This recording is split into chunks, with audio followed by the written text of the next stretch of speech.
Amigos, otra vez con ustedes, el psicólogo Jorge García Jaime. Lo que hoy quiero compartir contigo, con ustedes, tiene que ver con los vientos de doctrina. Asunto que está permeando a nivel internacional.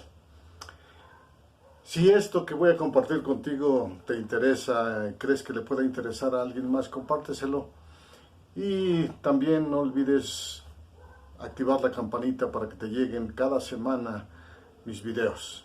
Así que empezamos con lo que es la cultura cristiana, una imposición que a veces no se da cuenta uno que ahí está.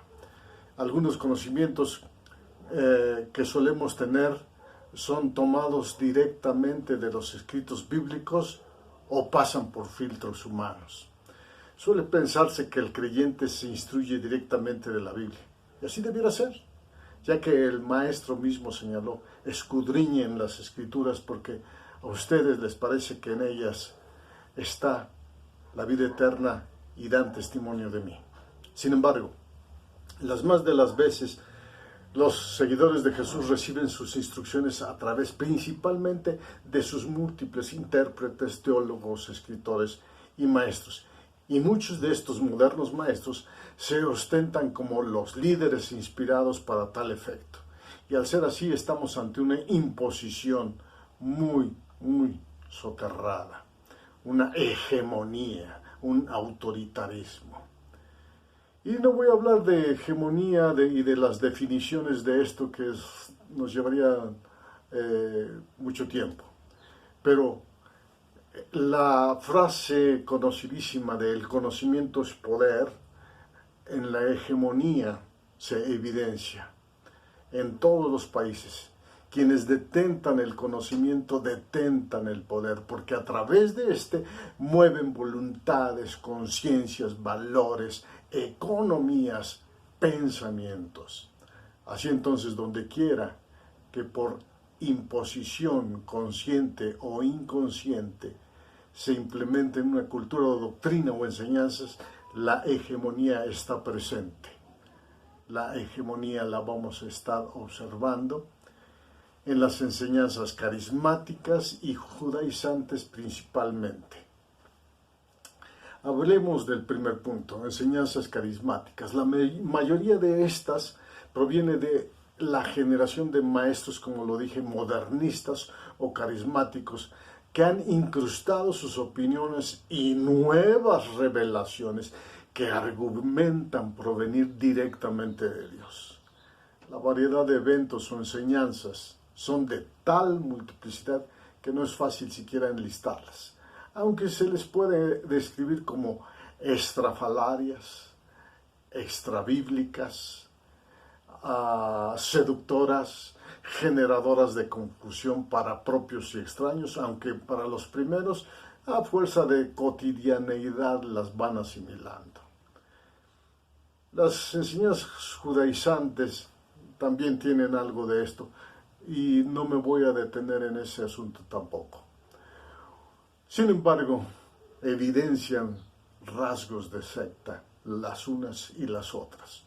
Una de las cualidades distintivas de las sectas es su concepción de exclusividad, de ser depositarios de la verdad, y por consecuencia tienden a descalificar a todos los que no comulgan principalmente con ellos.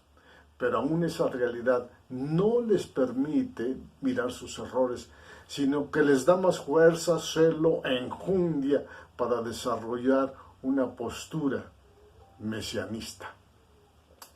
El problema adicional es que están seduciendo a muchos, principalmente a los más desconocedores de sus propias bases bíblicas, de lo que tal vez practicaron por años. Surge entonces una necesidad de explicarnos este fenómeno, que no es por nuevas revelaciones bíblicas, ya que no hay nada nuevo bajo el sol, aunque las maquillen o envuelvan como revelaciones directas del Padre.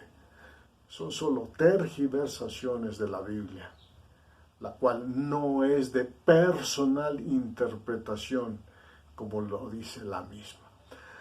Así entonces, trataré optimistamente, quizás en unos cuantos momentos, explicar sobre estos asuntos.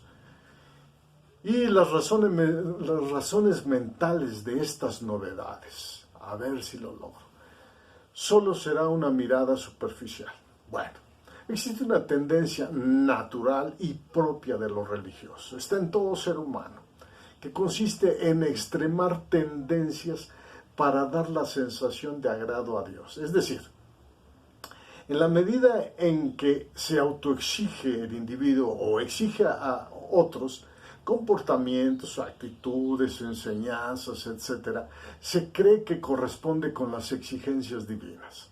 La mente humana suele ponerse trampas de tal forma que ignora que es su propia carga y no la divina. El desconocimiento de la naturaleza de Dios le lleva a extrapolar las concepciones de una religión que ha sido parte de nuestra cultura mexicana. Y esto lo pone en su nueva relación con el verdadero Dios, que enseñan que no existe gratuidad en los favores divinos y que siempre hay que cubrir un requerimiento que cree que Dios le está exigiendo. Y de esta tendencia se implementan normas, exigencias, extremismos, dogmas sin fundamento. Y es que la mente religiosa, a ella no le es fácil concebir un Dios de amor y misericordia, lleno de gracia, de bondad, de verdad. Y esto se hereda de la religión popular, en la que todo trueque del creyente, mientras más le duela, más agradará a Dios. Observamos en nuestro pueblo las celebraciones y peregrinaciones de múltiples pueblos y ciudades, en las que las flagelaciones, mandas y demás son parte de ese inconsciente colectivo explotado por sus líderes. Lamentablemente, tal inconsciente colectivo se ha extrapolado al cristiano, aun cuando ha conocido al Dios de la Biblia. Cree que debe extremar sus correspondientes pagos por los favores a Él. De ahí que todo cuanto haga debe ser de forma radical, puesto que así y solo así agradará a ese Dios radical, al que incluso en sus canciones lo adora como un Dios de exigencias y de excelencia en todo. Una de las prácticas que tienen residuos de esta necesidad de pagar los favores buscados es la práctica del ayuno, misma que es presentado a algunas o en algunas comunidades cristianas como una especie de manda y sacrificio que se ofrece, y así lo dicen, se ofrece a Dios el ayuno para solicitar su misericordia, como si Él viera cuánto sufrimiento hay por ayunar. Vaya, que Dios se va a ver movido a responder, una especie de manda y sacrificio para solicitar su misericordia. Y se presenta como algo que debe doler y despertar la conmiseración de Dios. Vaya.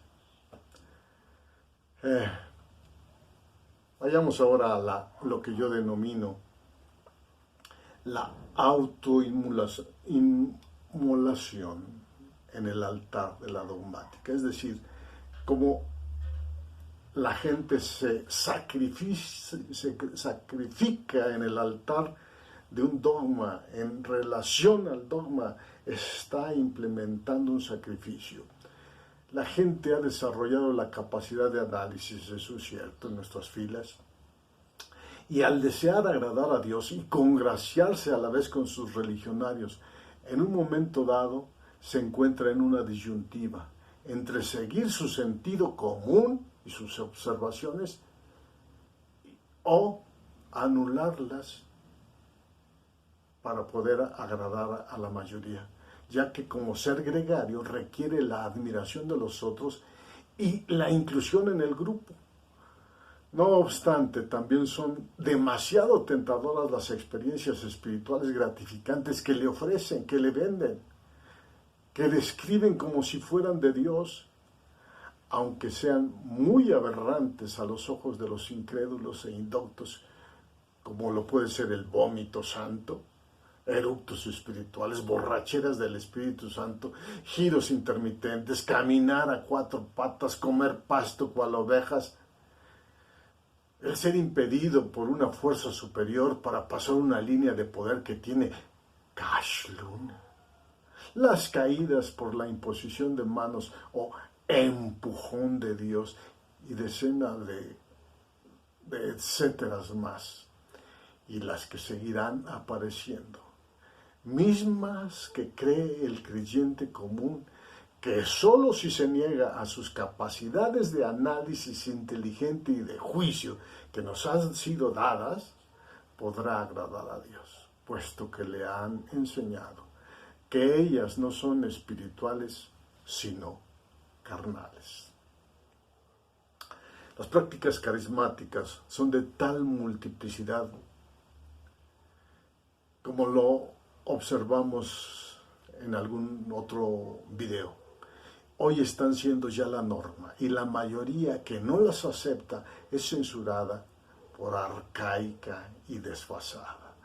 No es fácil siquiera enlistarlas, aunque se les puede describir como estrafalarias, extrabíblicas, seductoras, generadoras de confusión para propios y extraños, aunque los primeros, a fuerza de ser sometidos a la cotidianeidad, al llegar a esos grupos las asimilan fácilmente. Ahora bien, hablando de carismatismo, teniendo como base las exhortaciones de Pablo a los colosenses, cuando dice: miren que nadie les engañe por medio de filosofías y huecas sutilezas, según las tradiciones de los hombres, conforme a los rudimentos del mundo y no según Cristo. Voy a tratar de enfocar sobre este movimiento multifacético, racional y materialista, de matices y experiencias variables, por lo que resulta un tanto difícil ser concluyente en algunas de las afirmaciones que voy a hacer.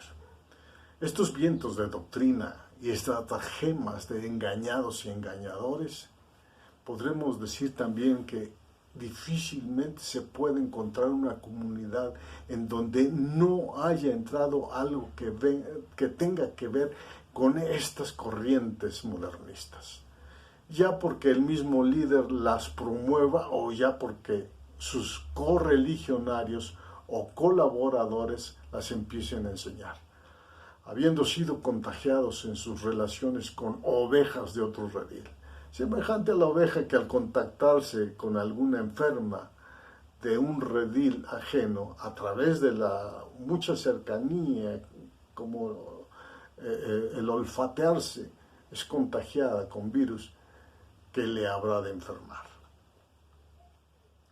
Pero hay gusto por lo mitológico.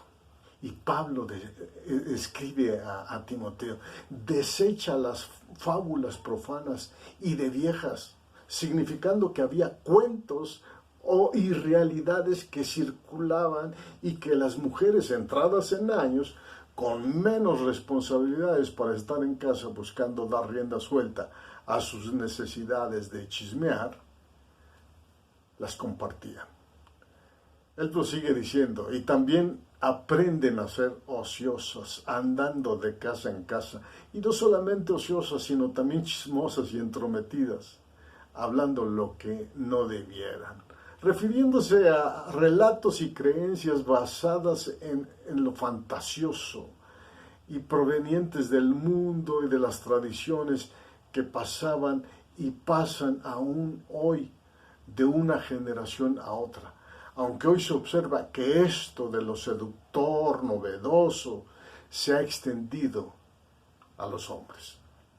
Es muy atractivo lo raro, fabuloso, fantástico, sobrenatural, etc. Y esto tiene mucha cabida en donde se supone que lo sobrenatural es un continuum entre los cristianos.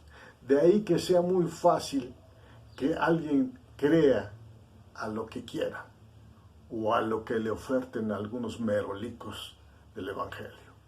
Aún ellos mismos han creído a sus propias triquiñuelas, ya que la mente humana está llena de recovecos que engatusan al propio dueño, haciéndole creer lo importante, halagador, significativo, milagroso, impactante, divino que es su trabajo como maestro de sus propias creaciones, interpretaciones y lucubraciones de lo espiritual.